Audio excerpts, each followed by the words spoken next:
잘 쉬셨으니까 다시 수업 시작하시죠. 아, 이제 1주차는 그냥 거기서 끝나시고, 이제 2주차로 넘어가서 풍수하게 용어 설명을 한번 해보겠습니다. 풍수학 용어 설명을 보면은, 어, 자주자주 나왔던 설명이네요. 장풍득수. 장풍득수. 그러면 장풍득수는 풍자는 바람풍, 그다음에 수는 물수네요. 여러 번 드렸다시피 바람풍의 의미는 바람이라고 하는 것은 나무 목이요. 나무 목 속에는 바람이 들어있고 바람은 어, 좋은 기운을 갖다 달라고 하는 의미, 그 다음에 수는 물, 수자는 가둔다는 의미가 들어있어요. 그 가둔다는 수렴하는 의미가 들어있어요. 그래서 어, 가두어 두는데 좋은 기운을 가둬달라는 의미. 근데 꼭 좋은 기운만 가둬지진 않죠. 좋은 기운과 나쁜 기운이 같이 가둬질 수도 있다는 걸 우리는 유념해야 되겠죠. 그 생기라는 걸 우리는 많이 써요. 생기. 그 생기는 변화의 주체를 얘기하는 건데 생장의 원동력, 이 생기라고 하는 건 물이라고 하는 것이 생기예요. 항상 물이 생기다 하는 걸 꼭 이해를 하셔야 돼요. 그래서 바람을 만나면 흩어지고 물을 만나면 멈추는 무형의 기운, 이것을 생기라고 그래요. 근데 이 생기는 무엇이 생긴가 하면 그 기운의 자체는 물이라고 생각을 하시면 돼요. 그 생기는 스스로 그 형체가 없으므로 흙을 몸체로 하여 만물을 생장시키는 역할을 하지요. 흙에는 생기가 존재하죠.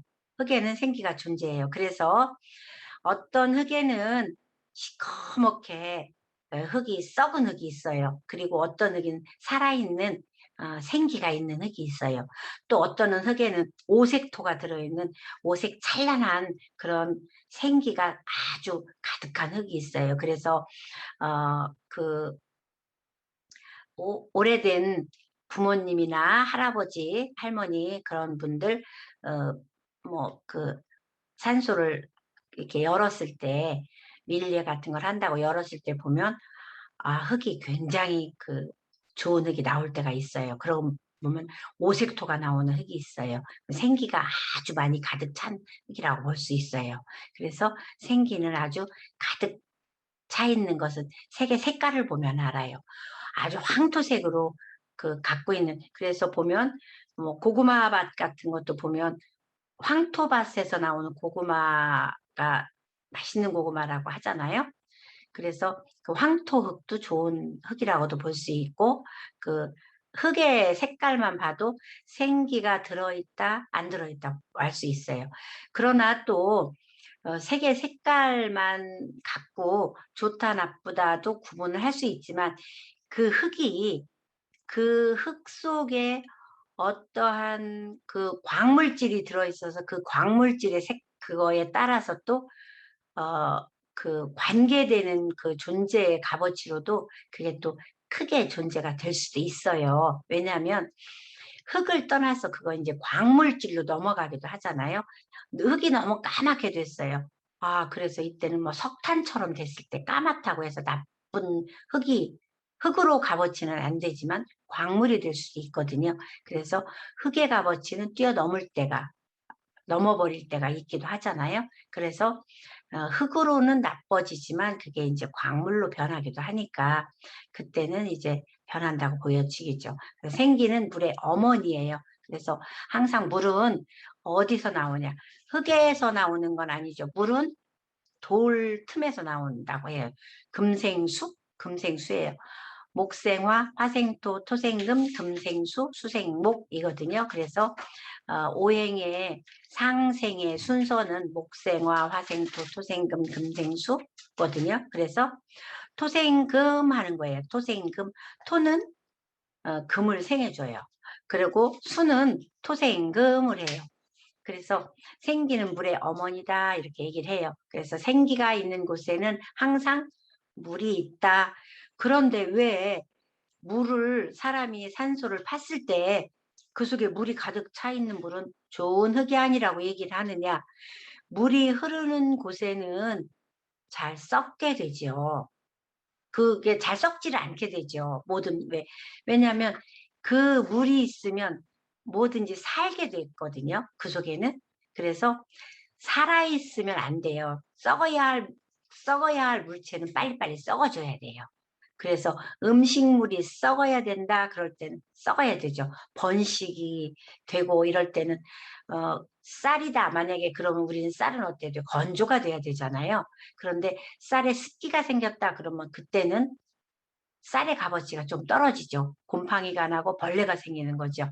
그런데 실제로 쌀이 아니고 그게 벼예요. 근데 벼인데 그게 너무 말라붙었어요. 그럴 때는 그게 벼의 가치가 떨어지는 거라고 보시면 돼요. 그래서 이것이 무엇이냐에 따라서 생기일까 사기일까를 값어치 존재를 두는 거예요. 그래서 흙이 값어치가 될 때는 어, 흙의 몸체로 흙의 몸체일 때는 흙이 그 색깔을 갖고 구분을 할 때 황토색이 아주 흙의 색깔은 황토색이어야지 색의 값어치가 좋은 거예요. 그래서 황토 색깔. 흙은 우리가 볼 때 나무의 색깔은 푸른색, 파란색이 아주 진할 때 나무의 그 값이 아주 높을 때거든요. 그러면 흙은 무슨 색깔일 때? 황토색이 진할 때. 그때가 좋은 색이라고 보는데 그러면 오색토도 좋다고 하는 것은 오색토는 아주 광기가 나는 색이라고 보는 거죠. 그래서 생기가 나는 것은 황토색이면서 그래서 오궁중 이렇게 말을 하는 것은 오궁중 오황토 항상 그 황토의 색깔을 의미하는 것은 어떤 사람을 황토를 의미하느냐 그러면 그럴 때는 임금님 왕좌 자리에 앉을 때는 항상 무슨 색깔? 황색깔, 황토색, 임금님이나 그런 색깔을 갖고 앉아요. 또 옷도 그런 색깔을 입어요. 왜냐면 황색을 입는 사람들은 노란 황금색을 입는 것은 임금님 자리나 입을 수 있었던 색깔이에요. 옛날부터도. 그리고 아무나 그 황색깔로 입을 수는 없었어요. 그래서 금이 황금 색깔이잖아요. 그래서 황금을 굉장히 추앙하고 그러는 것도 그 오황토, 황금색을 굉장히 즐겼고 그게 재물의 색깔이기도 했던 거죠. 그래서 생기가 났다 그러면 황이라는 얘기예요. 음기가 음기와 양기가 서로 출발하여 함께 어울리게 되면 바람이 변하고 그 기운이 상승하면서 바람이 이렇게 변한다는 것은 항상 바람이 변하면 구름으로 변하고 그것이 다시 하강하여서 비가 내리고 그 후에 또 땅속으로 스며들어 만물의 생장을 주도하는 데 이를 생기라고 한다. 이 얘기는 비를 한번 상상 한번 해보세요. 가만히 어떤 싹이 트이려면 콩이라고 하는 씨앗이 땅속에 탁 떨어져요. 그러면 그 콩이 자연스럽게 가만히 있어도 자연스럽게 이파리가 두 개가 올라오는데 그 이파리는 자연스럽게 올라오죠. 왜 자연스럽게 올라오죠? 하늘에서 스스로 비가 내려주죠. 그럼 비가 내려줄 때 그게 스스로 내려와요. 비 때문에. 그 비에 의해서 비가 하강하여서 구름이 돼서 비가 내려올 때 하강하여서 그게 비가 자연스럽게 스스로 내려주니 그 비를 맞고 이파리가 돼서 그 떡잎이 나와서 나온 만물이 생장을 하는 그 이치와 똑같은 거예요. 그게 생기라고 얘기하는 거예요. 그래서 음기와 양기가 서로 출발할 때 그것이 비로 내려온다 하는 것을 생기라고 하는 것이 그게 이제 생기예요. 그래서 생기는 땅속을 돌아다니면서 밖으로 나올 때 만물의 생장을 주관하는 거죠.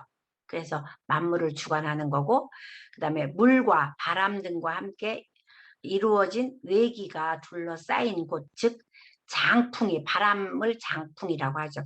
바람과 득수, 물과 바람과 물이 만나는 같이 만나야 그 내기인 땅속과 또 생기인 용맥을 따라서 흐르다가 멈추면서 흩어지지 않고 좋은 혈을 이룬다 그랬어요. 혈이라고 하는 것은 앞으로 이제 나오게 되는데 혈은 우리가 가장 좋아하는 곳이 혈이에요.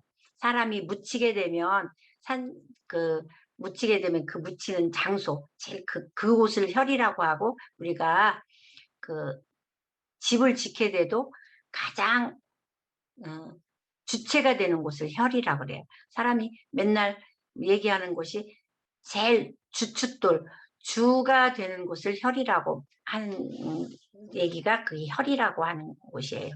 혈은 왜 혈이라고 하는 얘기를 하냐면 항상 피를 혈이라고 하잖아요. 피가 되고 무엇을 먹으면 피가 되고 살이 된다 이런 얘기를 하잖아요. 근데 그게 혈이라고 하는 얘기는 그곳이 가장 중심이 된다 이런 얘기예요. 동기감흥이라고 하는 얘기는 유골의 뼈를 구성하는 원소가 산화는 이제 변화가 되는 거죠. 바람도 불고 뭐 여러 가지 이유에 의해서 변화하면서 동질의 뼈 원소를 갖고 있는 후손들이 그러니까 같은 엄마, 아빠가 자식을 낳아줬어요. 그래서 이제 살다가 보면 그게 이제 30년이라고 하는 기간이라고 하는 게 있죠. 그러면 한 세대가 이루어져요. 그래서 30년이라고 하는 세대가 이루어져서 후손이 만들어지게 되는데 그 후손의 생체가 에너지와 그 후손의 에너지와 독특한 진동 파장이 공유한 것으로 서로 감흥을 일으켜 영향을 주는 것을 동기감흥이라고 하는데 이것은 이 동기 감흥은 얼만큼 그 감흥이 이루어지냐면 120년 이루어진다고 해요. 보통 풍수에서 이루어지는 감흥이 120년 이루어진다고 하는 것은 어떻게 해서 120년이 이루어지느냐 그러면 한 세대가 30년을 얘기하니까 한 세대가 보통 30년을 얘기해요. 그럼 30년이 내 세대라고 하면 나부터 시작해서 부모가 있죠. 그 다음에 조부모, 그 다음에 증부모가 있죠. 그러면 나 30년, 그 다음에 부모 30년, 그 다음에 조부모 30년, 증부모 30년이잖아요. 그러면 나를 빼놓고 부모, 조부모, 증부모 그러면 여기는 고조가 되겠죠. 고조. 그래서 나로부터 시작하면 나를 빼놓은 거는 4대째가 내려가는 거예요. 4대. 그럼 여기도 30년이 되겠죠. 그럼 3, 4, 12. 3, 4, 12년이 흐르면 이게 이제 120년이 되겠네요. 3, 4, 12. 나를 빼놓고 나는 아직 살아있으니까. 그래서 나를 빼놓고 30년, 고조, 증조, 조부모, 그 다음에 부모까지 해서 부모가 돌아가시고 나면 요, 30년씩 4대까지는, 우리가 제사를 모셨어요. 집에서 방한 제사를 모셨어요. 그리고 4대가 지나고 난 다음부터는 어디다가 모시냐면 밖으로 나가서 우리는 그거를 봄, 가을로 시제를 모셨어요. 나가서 그 시제를 모신다고 하는 것은 이제는 유골이 우리 조상님으로부터 어떤 동기감흥이라고 하는 그 동기감흥은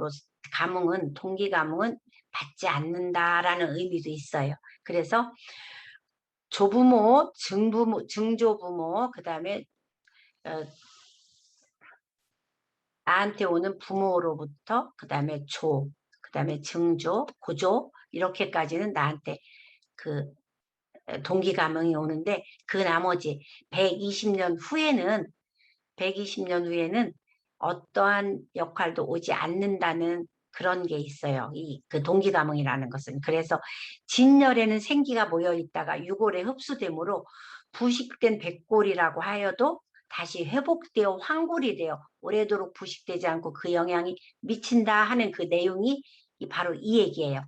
30년, 30년, 30년, 30년이 그 뼈가 잘 그 유골이 그 백골이 진토가 되어서 땅으로 잘 흡수되면 나한테 좋은 기운이 오면 자손한테도 좋은 기운이 오는데 그것이 좋은 기운이 안 오고 만약에 거기에 물이 많이 차 있다든가 아니면 거기에 그, 어, 나무 뿌리가, 풀 뿌리가 아니면 어떤 뭐, 그, 뭐라거나 뭐, 그, 뭐 돼지나 아니면 이런 어떤 그런 것들이 막 파고 들어왔다든가 그래서 그걸 많이 망가뜨렸다든가 이러면 본인들한테 그런 어떤 영향이 많이 미쳐져요. 그래서 나쁘게 온다는 그런 얘기죠. 그런데 그게 120년을 지나고 나서는 별로 오지를 않는다는 얘기예요. 그래서 그 이후로는 보통 시제를 모시게 돼 있어요. 가서 보통. 그런데 지금 요즘의 형편에는 120년도 그만두고 부모님 제사도 지금은 거의 안 지내고 뭐 그대로 뭐 갔다가 모시는 집안도 있고 자기네 집안 형편껏 하는 분들이 많이 있어요. 그래서 제사를 어떻게 하라 뭐 이런 거는 국가에서 정해주는 것도 아니고 자기 가족들 형편껏 하기 때문에 그런 것까지는 뭐라고 뭐 말할 건 없어요. 그러나 이 동기가몽이라고 하는 이 내용은 보통 30년, 30년, 3, 4, 12, 120년을 좌우한다는 내용은 이게 이제 동기가몽이라는 걸로 설명하는 거예요. 그 황골이 그 120년은 좌우한다. 근데 이것이 어떻게 보면 뭐 좋은 가몽은 좋게 가몽을 할 수 있지만 나쁜 거는 또 나쁘게 또, 될 수 있다고, 나쁜 건 또 그게 또 영향이 미쳐질 때도 있다, 뭐 이렇게 보기도 하니까, 그렇다고 또 뭐 이게 믿기도 고만이고 또 안 믿기도 고만이다, 이거는 뭐 어떻게 볼 수도 없어요. 그렇다고 뭐 자손이 많지도 않고 또 없는 자손도 있고 뭐 또 자손이 없기도 하고 이렇기 때문에 이거는 어쨌든 뭐 이론으로 그냥 받아들이시기도 하고 뭐 그렇게 볼 수 있어요. 그 옛날부터 그러잖아요. 어, 뭐 살아서 좋은 터, 죽어서 좋은 터 이렇게 많이 얘기하잖아요. 그래서 용인이라고 하는 곳, 그 다음에 저기 충청도 거기 어디죠? 잠시 기억이 잘 안 나네. 진천. 진천과 용인은 살아 진천, 죽어 용인 얘기하잖아요. 그래서 어, 용인과 진천은 그 땅의 지기를 얘기하잖아요. 그래서 사람들이 생기터와 그 사기 돌아가셨을 때 터를 많이 말하잖아요. 근데 이제 삼성가들이 대부분 용인에 이제 죽어서 많이들 가시는 터로 요즘에는 많이 거기에 이제 자리를 잡고 있죠. 그런데 지금은 이제 뭐 어쨌든 유골이 다 화장하게 되는 때라 요런 거는 이제 동기감을 볼 수는 없다고 보여져요. 우리는 지금 이제 뭐 부동산 풍수를 하는 때고 또 뭐 지금은 이제 에, 어느 나라별로 이렇게 보면 뭐 수장하는 데도 있고 그다음에 뭐 여러 가지 형태로 지금 하잖아요. 뭐 조장하는 데도 있고 장례문화는 그 나라별로 또 그때그때 이렇게 가기 때문에 어떻다라고 딱 이렇게 잡을 수는 없다고 이제 보여집니다. 근데 우리나라 지금 형태로 보면 거의 90% 이상이 지금 거의 화장 문화로 지금 가잖아요. 스님들뿐만 아니라 옛날에는 스님들만 화장하는 거였다고 보여진다면 지금은 뭐 거의 다 화장 문화가 되기 때문에 이거는 뭐 120년이라고 딱 할 수도 없어요. 왜냐하면 이게 120년 문화라고 하는 것은 오행의 문화예요. 오행이라고 하는 것은 우리가 음양오행을 지금 배우지만 오행이 한 세대를 좌우하던 시대에 오행이 이렇게 가던 순서예요. 그래서 그 오행이 가던 순서가 120년 가면 다시 내 차례가 와요. 150년 될 때는. 그래서 그 순서대로 이렇게 같은 문화의 행적이라고 보시면 되겠습니다. 그리고 용이라고 하는 것은 용은 세 가지가 있어요. 생용, 그 다음에 살용, 그 다음에 사용. 다 사람들이 풍수지리를 이렇게 공부하고 풍수지리에 관심을 갖는 데는 무엇보다도 이 생용, 이 생기를 찾아가는 거죠. 생용. 여기 생용이라고 하는 것은 다 좋은 기예요. 좋은 기. 뭐 재수, 돈도 좋은 거, 그 다음에 행복, 기운이 넘치는 거, 그 다음에 공부도 잘하는 거, 뭐 아주 다 좋은 거, 좋은 기운, 뭐 기쁨 줘, 뭐 이런 거예요. 행복, 행이 들어가 있는 거예요. 살용, 이 살용은 살기, 아픈 거, 병마, 그리고 뭐 싸움, 범패, 죽음, 뭐 이런 게 들어가는 거예요. 사룡이라고 하면 이거는 이제 기운이 다 된 거, 그 다음에 이제 거의 무너진 거, 그 다음에 죽음터, 옛날 같으면 이게 뭐 화장터, 뭐 그 다음에 뭐 이런 얘기죠. 그래서 이런 기운의 기는 항상 같은 음과 양기 이러지만 이거는 세 개의 기운으로 나눠져 있다는 거. 그렇지만 음과 양기 두 가지로도 볼 수 있다. 그런데 보통 우리가 따지는 거는 생기를 찾아 산만리 하는 거예요. 생기, 좋은 기. 근데 나쁜 기와 좋은 기를 생기로 바꾸느냐? 바꿀 수 있다고도 보여지죠. 생기터를 찾아가는 거죠, 늘. 근데 생기를 찾아갔는데 생기를 끝까지 갖고 갈 수 있느냐? 아, 생기를 사는데도 그 집을 내가 잘 가꾸고 잘 살아야 생기에 보존을 할 수 있는 건데 생기를 사는데 너무 정신없이 살아요. 그러면 거기는 사기가 넘쳐 흐를 수밖에 없어요. 그래서 내가 생기를 갖고 내가 차지를 하고 살아도 쭉 살 수 있는 것은 생기를 생기답게 살 수 있게 가는 것은 내가 만들어가는 거라고 볼 수 있는 거예요. 이 생기라고 하는 것은 첫 스타트는 뭐냐? 산줄기를 뜻하는 거예요. 산줄기를 뜻하는데 혀를 맺는 본신의 산맥을 총칭하는 것이에요. 이것은 산이 되기도 하고 산이 뻗쳐서 내려오는 가지, 지맥을 말하게, 지맥을 말하기도 하고 평지보다는 일촌, 촌이라고 하는 것은 이 손마디를 말하잖아요. 손마디 한 촌. 이 조금이라도 솟아 있으면 이것은 용이라고 불러요. 어디든지 산이 아니고 그냥 땅이라도 약간이라도 조금 솟아 있으면 그것은 용이라고 불러요. 같은 평평한 땅이라고 해도 살짝이라도 이렇게 솟아 있으면 그렇게 같은 평평한 땅에 약간 한 촌이라도 이렇게 높이 솟으려면 그것은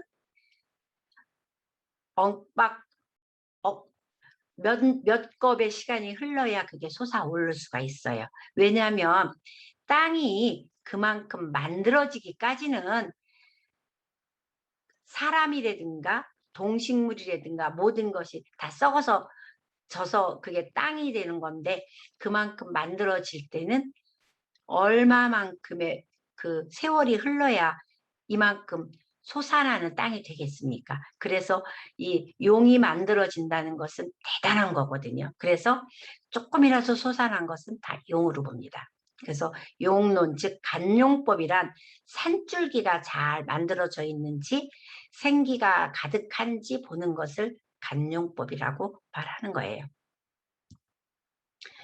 그리고 이 풍수지리 용어를 이제 설명을 하는 거에서 산이 이제 쭉 넘쳐 이렇게 있으면 저 멀리 보이죠. 산을 가서 이렇게 쭉 보면 엄청 멀리 보이는 산이 있죠. 뭐 예를 들어서 제가 살고 있는 동네는 계룡산이라는 산이 있어요. 공주에 제가 살고 있어요.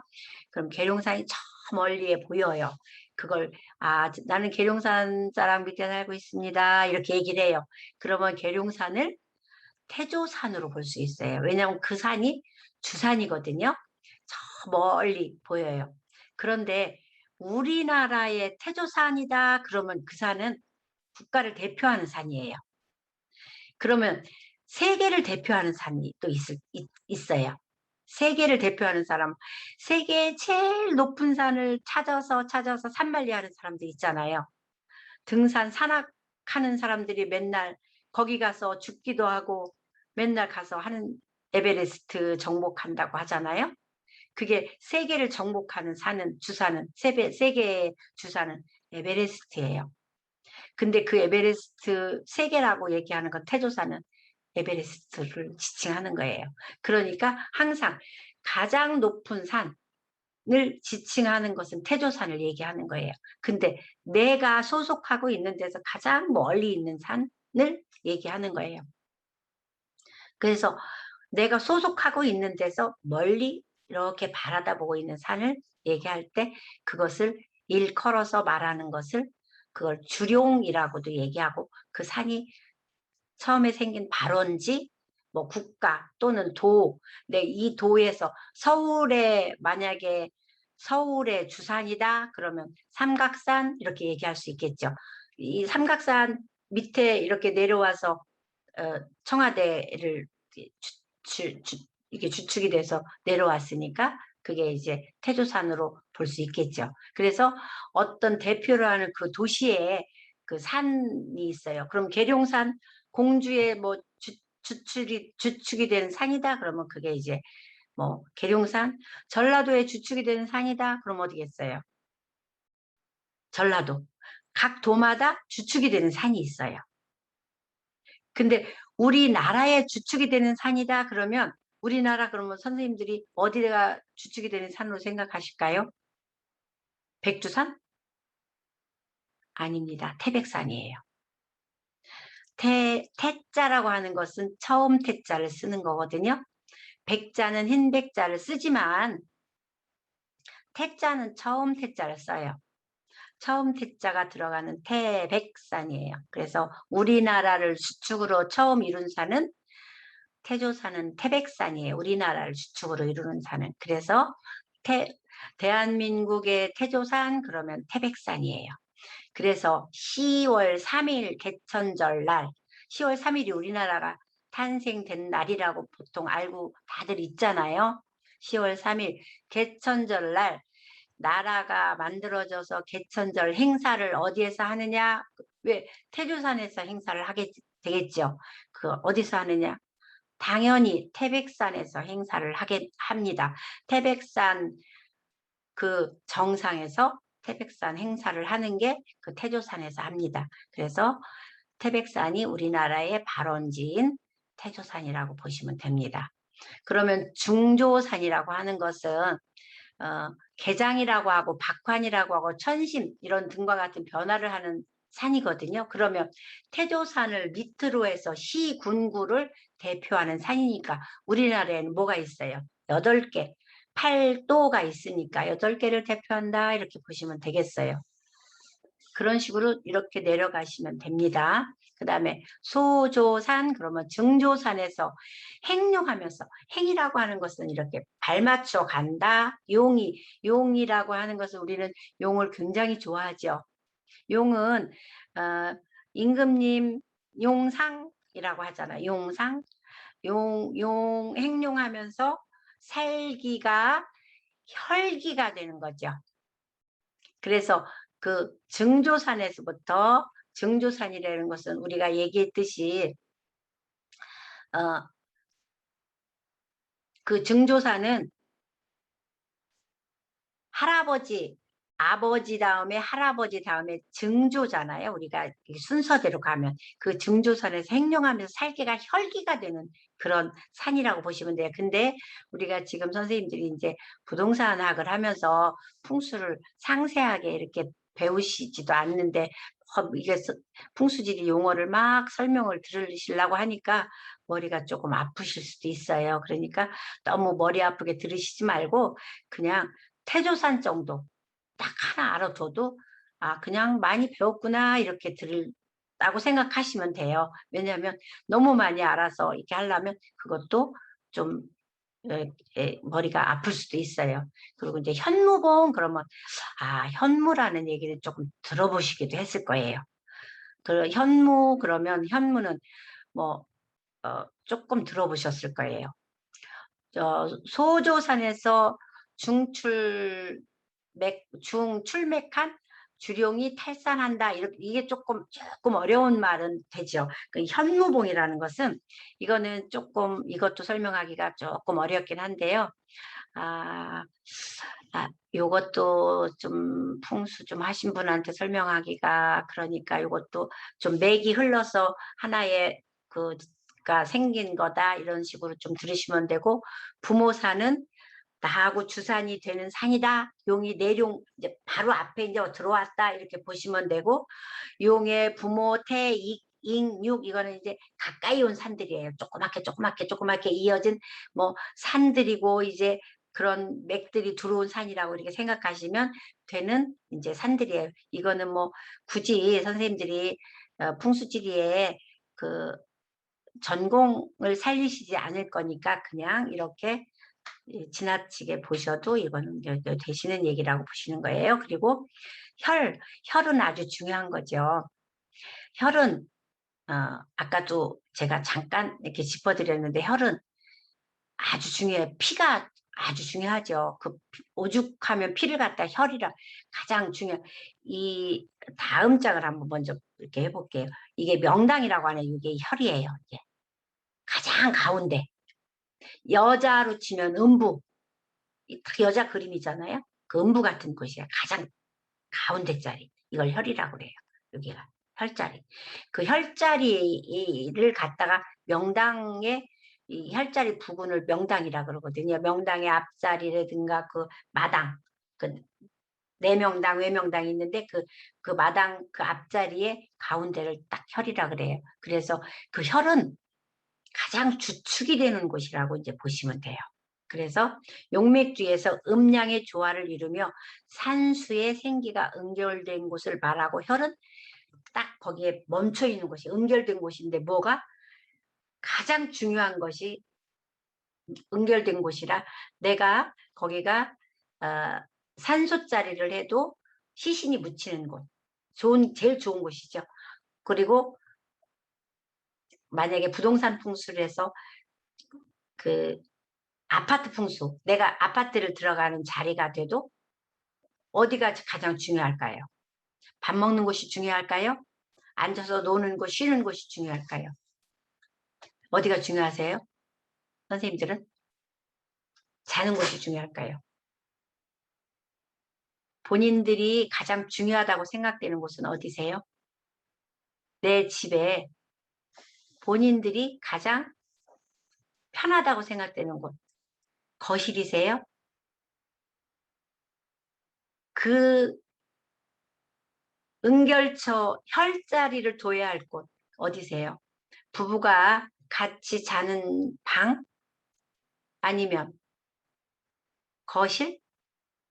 그 혈자리를 어디다 맞추느냐는 본인이 맞춰야 할 제일 좋은 자리예요. 내 집안에서 제일 좋은 자리가 혈자리라고 보시면 돼요.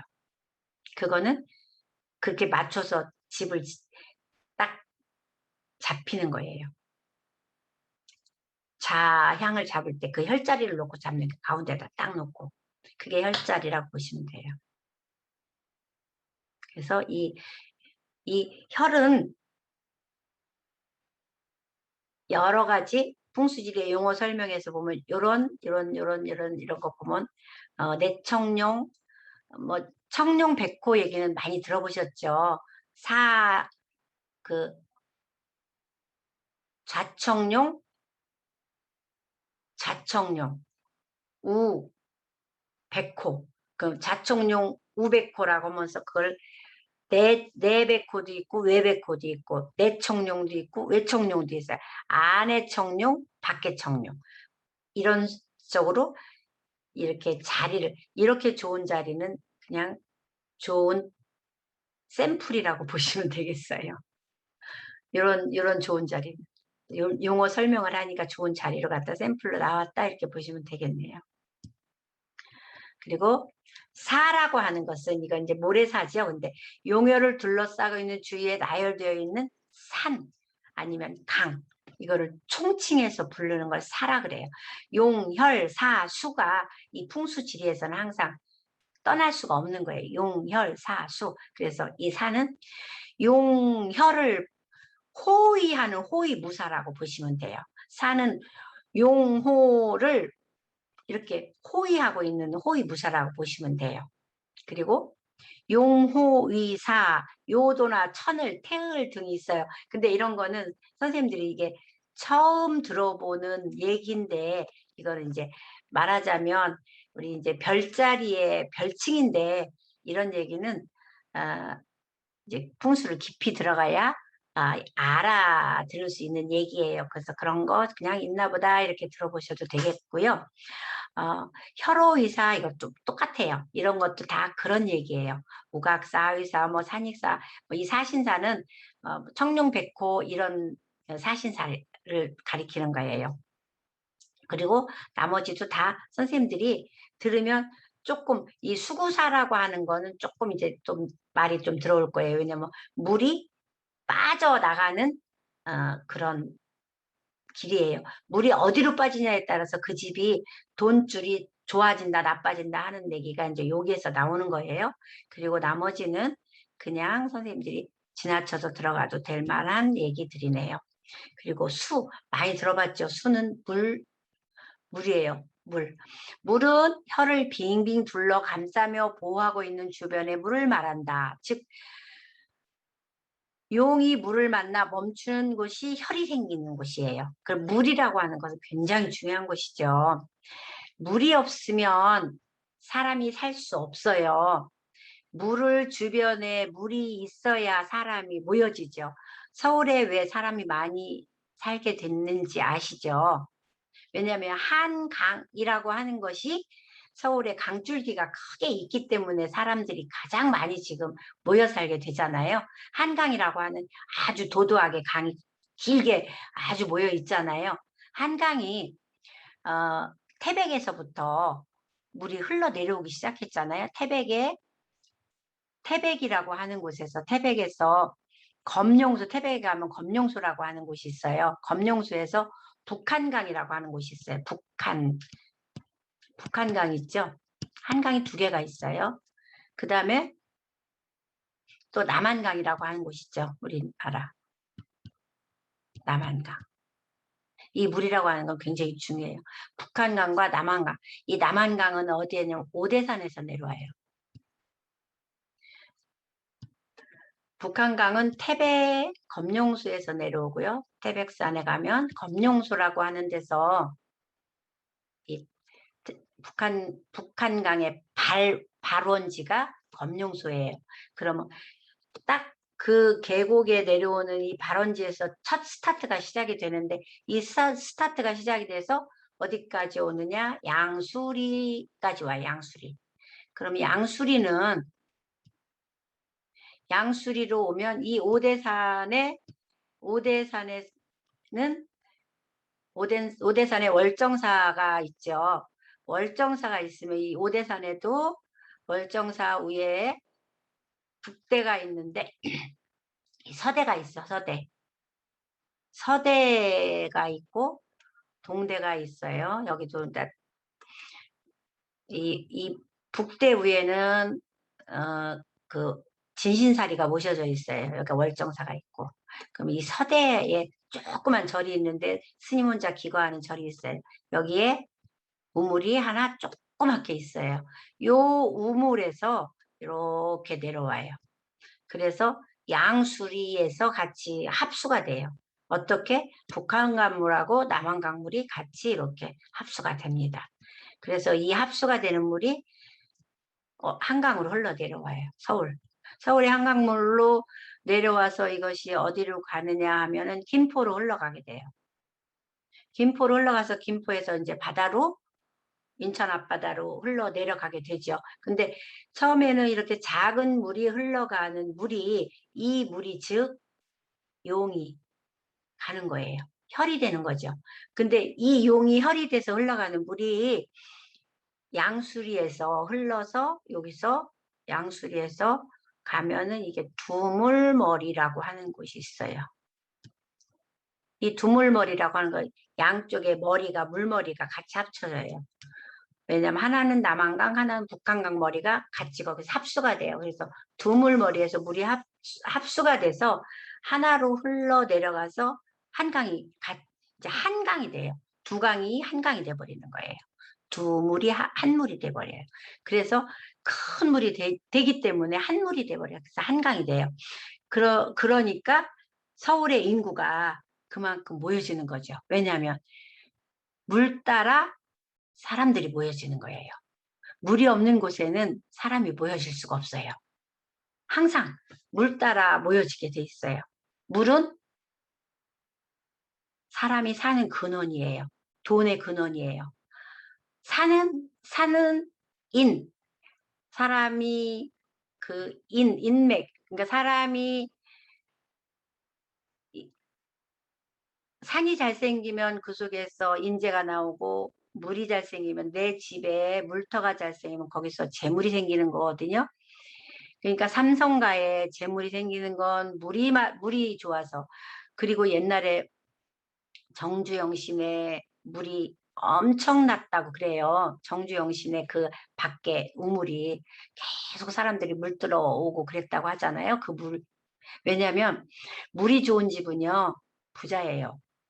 그 집안에. 그런데 선생님들도 집안에 물이 있다가 이제 그러니까 아파트들은 물이 다 수돗물을 지금 쓰잖아요. 그런데 이제 아파트가 아닌 이제 그 집을 사용할 수도 있잖아요. 그 집을 사용하는데 옛날 집들이 있을 때 그 우물이 보통 앞마당에 우물이 있을 거 아니에요. 그 우물을 막아놨다든가 그냥 뭐 막혔다든가 그러면 그 집은 망하는 집이에요.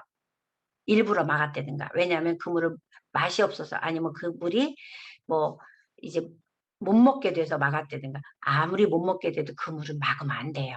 그냥 놔두고 다른 뭐 수돗물을 쓰더라도 그 물은 살려줘야지 그게 생기가 돌아가는 거예요. 왜냐하면 이 물은 혈이에요. 혈자리예요. 살아가는 자리예요.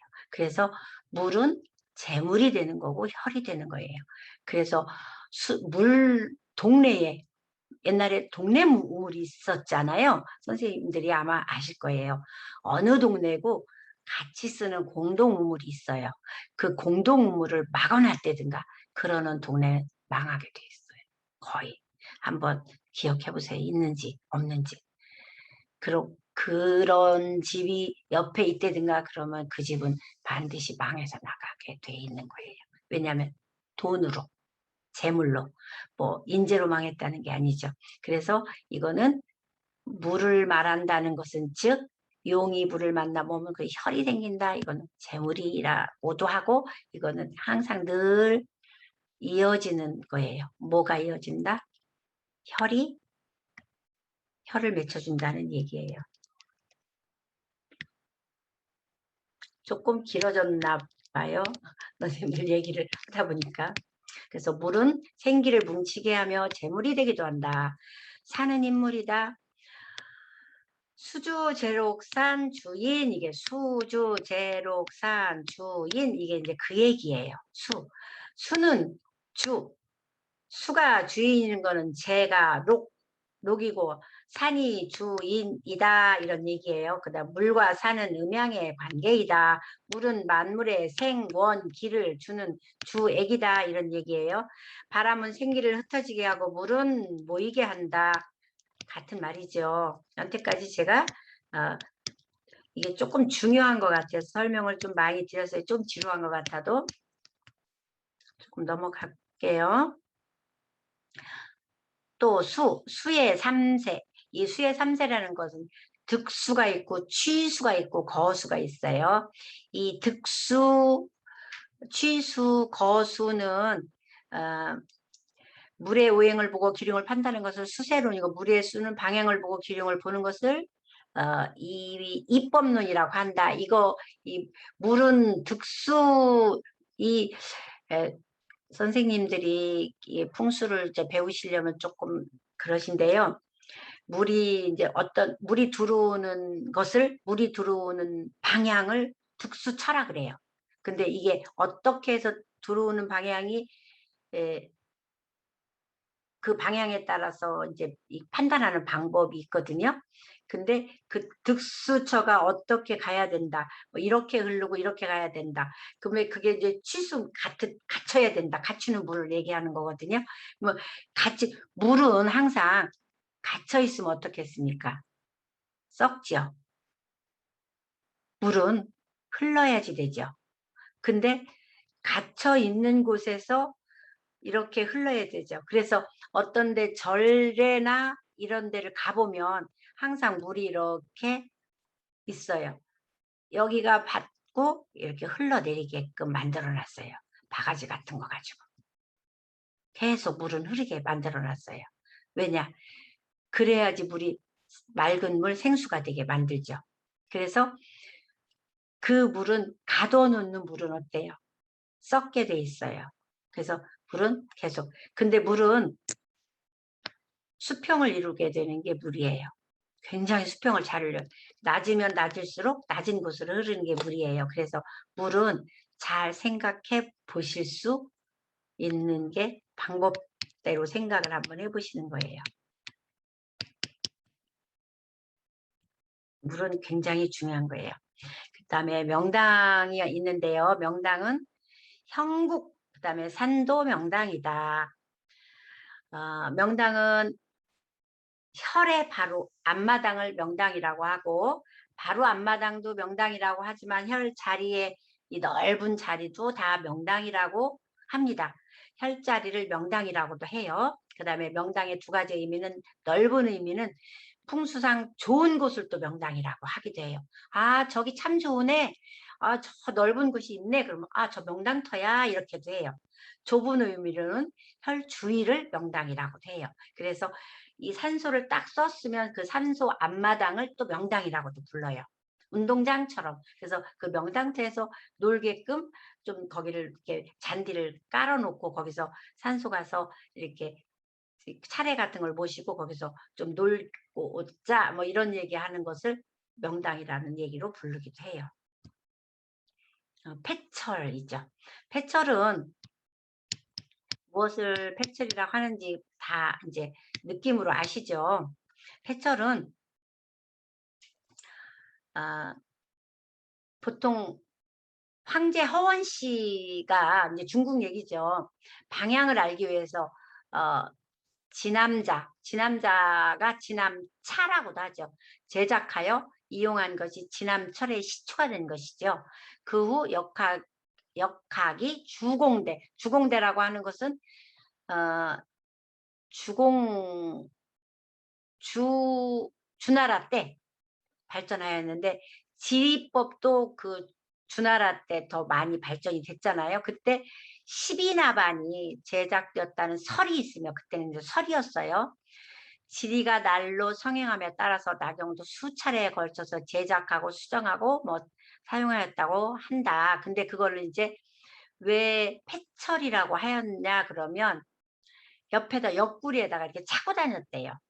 그래서 폐철이라고 해서 차를 폐자를 써서 그래서 우리나라는 중국으로부터 나경을 수입하여서 선사들이 그러니까 중국을 많이 이제 그 스님들이나 이런 분들이 드나들었잖아요. 그래서 그 선사들이 중국을 다니면서 그걸 갖고 다니면서 착용을 하고 다녀서 폐철이라고 불리고 있었대요. 왜냐하면 옆구리에다 그때는 대부분 주머니 같은 것도 별로 없고 그렇다고 핸드백이나 가방 같은 게 많지 않았었던 시절이라 얻다가 들고 다니기가 조금 불편하고 귀하기는 하고 그래서 그것을 허리끈이 그때는 있던 시절이었잖아요. 옷을 입으면 항상 바지는 허리끈을 메고 있었기 때문에 그 허리끈에다가 이거를 메고 다녔었어요. 왜냐하면 잃어버리지 않게 하기 위해서.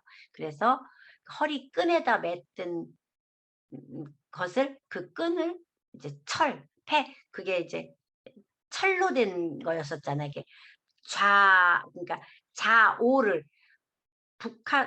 북쪽하고 남쪽을 바라다 보게 좌우 선을 이렇게 만들어서 보게 했던 것을 이렇게 이제 지남철로 해서 이렇게 보게 했기 때문에 이렇게 철로 돼 있었던 거라서 그걸 이제 찼다고 해서 패라고 하는 그 패자를 썼고 그다음에 그 지남철을 썼기 때문에 패철이라고 이름을 붙였던 거예요. 그것을 이제 지금은 뭐라고 불러요 우리는?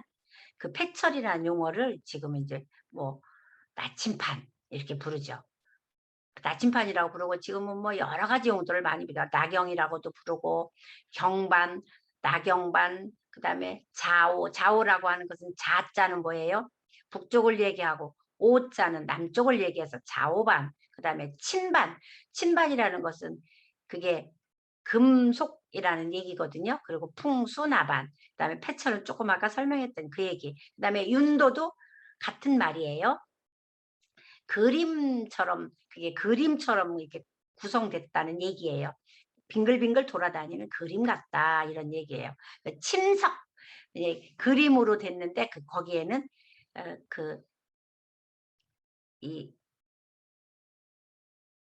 이런 어떤 이런 침이 이렇게 그려져 있다는 얘기예요. 그래서 침석 이렇게 얘기했던 거예요. 나반이라는 명칭은 나반의 그 옛날 이름으로 나경의 어원은 포라 만상에서 라라는 경의천지의 경을 취함. 중국에서 라경이라는 명칭은 고칭, 아주 오래된 용어로 간주하고 주로 나반이라는 명칭을 사용했다고 이제 합니다. 그래서 나침판이라는 용어, 그다음에 우리가 지금 보통 쓰는 것은 보통 나침판 뭐 이렇게 쓰죠. 나경, 나침판 이렇게 쓰니까 지금 사람들은 대부분 나침판이라는 용어를 많이 씁니다. 그러니까 뭐 저기 원우 여러분들도 나침판이라고 보통 그 핸드폰으로 쳐서 이렇게 하나 앱으로 깔아 두시면 사용하시는데 좀 음, 괜찮으실 거예요. 그리고 패책의 종류로는 주로 음택 풍수사들은 9층에서 13층의 나침판을 좀 사용하고요. 풍수지리 용어 이 설명으로 해서 볼 때 이 나침판을 이렇게 설명을 대충 이렇게 드렸는데 그림만 봐도 골치가 좀 아프시죠. 뭐 1층, 2층, 3층, 4층에서 9층까지 이렇게 봤는데 이거로 보시려면 굉장히 머리 아프실 거예요. 여기서 볼 수 있는 것은 좌오만 보세요. 그러니까 남쪽과 북쪽. 그다음에 이제 우리가 대충 보통 선생님들이 사용하실 수 있는 것은 동서남북, 그다음에 사방, 팔방, 뭐 어느 정도 그쪽 보시고 이제 다음에 제가 수업할 때 볼 수 있는 방법은 설명을 자세히 드리겠습니다. 그러니까 나침판을 갖고 이렇게 너무 이게 복잡한 거를 보시면 이 속에는 보통 내 손 안에 있소이다처럼 다 들어있어요. 왜냐하면 60갑자가 들어가 있고 64개가 들어가 있고 동서남북이 다 들어가 있어요. 이 속에는 90도 각도로부터 시작해서 분금이 아주 아주 정말 많이 들어가 있어서 공망이라고 하는, 우리가 이제 집 같은 거를 진대든가 뭐 어떤 거를 관찰을 해보면 이 집은 각도가 어떻게 생겼는데 이거는 0. 몇 도 차로 공망에 딱 집이 져졌네, 이런 것도 다 볼 수 있어요. 하다 보면. 그래서 그 분금이 정말 섬세하게 돼 있거든요. 근데 그렇게까지 보기에는 선생님들이 지금 공부하시기는 조금, 그리고 또 나침판이라고 하는 분금이 쇠 철로 돼 있잖아요. 그래서 지금 그걸 보시기에는 굉장히 방해를 많이 받아요. 이게 진암철. 방해를 많이 받아서 제대로 볼 수가 없어요. 그래서 그거 보는 방법도 잘 보려면 정말 잘 보셔야 돼요. 자세히 그걸 보려면. 그러니까 그거 나침판만 제대로 봐도 풍수 반은 배운 거나 마찬가지예요. 그래서 이거 배우시는 거 굉장히 어렵습니다. 왜냐하면 64개를 다 아셔야지 되고, 하다못해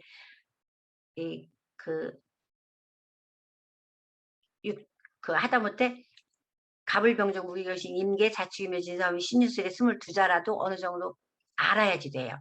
그러니까 60갑자라도 아셔야지 돼요. 60갑자가 어디에 어떻게 소속이 되고 소속이 되는 어떤 방법이라도 아셔야지 돼요. 그러니까 그것 정도도 모르고 이걸 하시려면 선생님들이 굉장히 무리수가 오시니까 그것 정도 아는 거를 조금 제가 어느 정도 해준 다음에 이걸 다시 설명해 드릴게요. 그리고 풍수지리 용어는 간용이라고 하는 것은 이게 줄기를 얘기하는 게 간용, 줄기간자거든요. 큰 산맥이라는 얘기예요. 지룡은 이제 용맥이 벗어나서 옆으로 이렇게 간용이 이렇게 있으면 옆으로 뻗은 걸 얘기해요. 게장은 넓게 퍼진 형세고, 이런 것도 선생님들은 꼭 굳이 알지 않아도 돼요.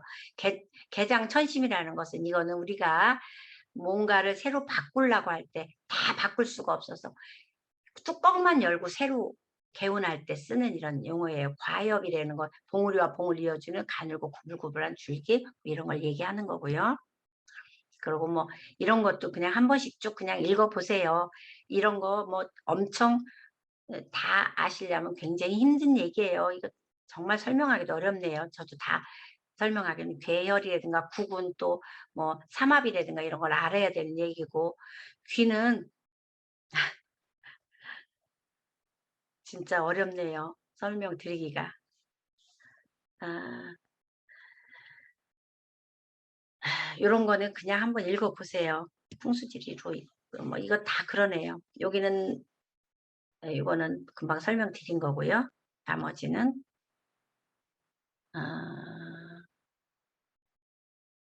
요런 거는 뭐 그냥 그렇고요. 낙산, 내당수 요런 거는 뭐 그냥, 요거는 아까도 제가 설명드린 얘기고, 득수 뭐 이런 거는 조금, 이거는 꼭 산소에서만 할 게 아니라 우리가 집자리에서도 해야 할 얘기라 제가 아까 설명드린 얘기니까 요것만 조금 잘 한번 이해해 보시면 되고요. 득수. 그리고 명당은 아까도 문필봉 같은 거는 이제 산 모양이 이렇게 해서 붓 모양 같이, 붓근 모양 같이 있다는 얘기고, 이 박환 같은 거는 뭐 산에 가보면 그런 건 산으로 보셔야지 알아요. 100호짜리는 좌청룡 우백호 막 얘기하는 얘기, 혈자리가 오른쪽으로 감싸주는 산을 우백호 얘기해요.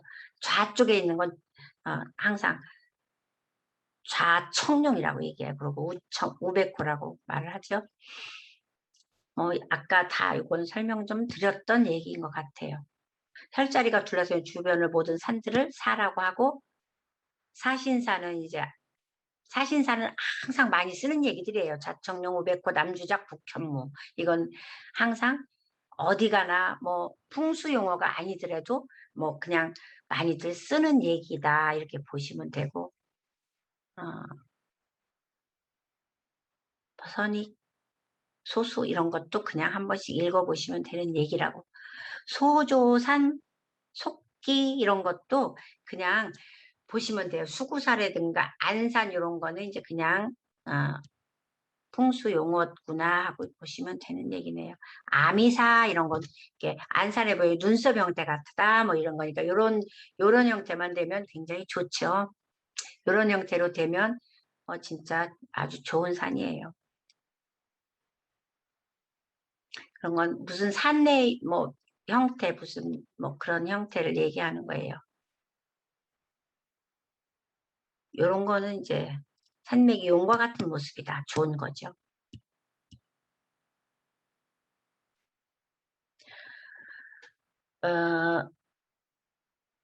입수, 옥격 이런 거는 이제 풍수를 배우면 이런 건 꼭 아셔야 될 얘기인데, 풍수를 선생님들이 직접 배우실 게 아니니까 그냥 이런 것도 있구나 하고 그냥 넘어가셔도 될 얘기네요. 전부 다.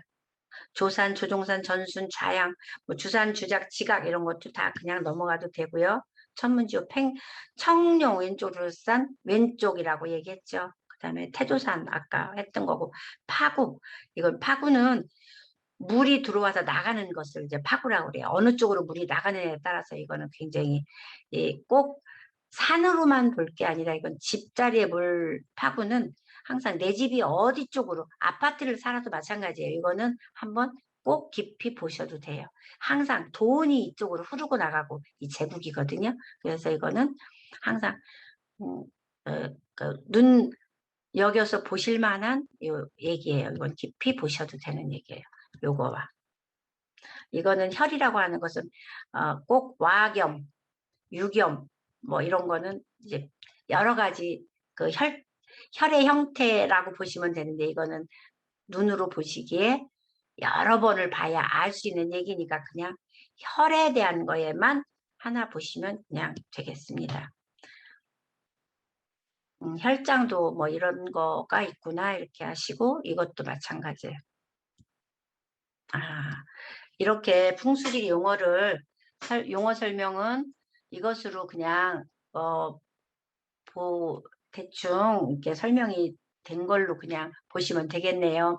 선생님들 그냥 이거 뭐야 그 대면 수업이 아닌 비대면 수업을 해서 이렇게 그 PPT 가지고 설명을 드리려니까 서로 주고받는 수업도 아니고 저도 설명드리기가 굉장히 좀 불편했던 수업인 것 같고요. 선생님들도 지루한 수업 들으신 것 같아요. 다음 시간 수업은 제가 조금 살아있는 수업을 해드릴게요. 다음 수업은 지난번 선생님들하고 약속한 수업 조금 재미있게 선생님들하고 같이 내가 어떤 걸 갖고 있다. 그러면 나는 내 그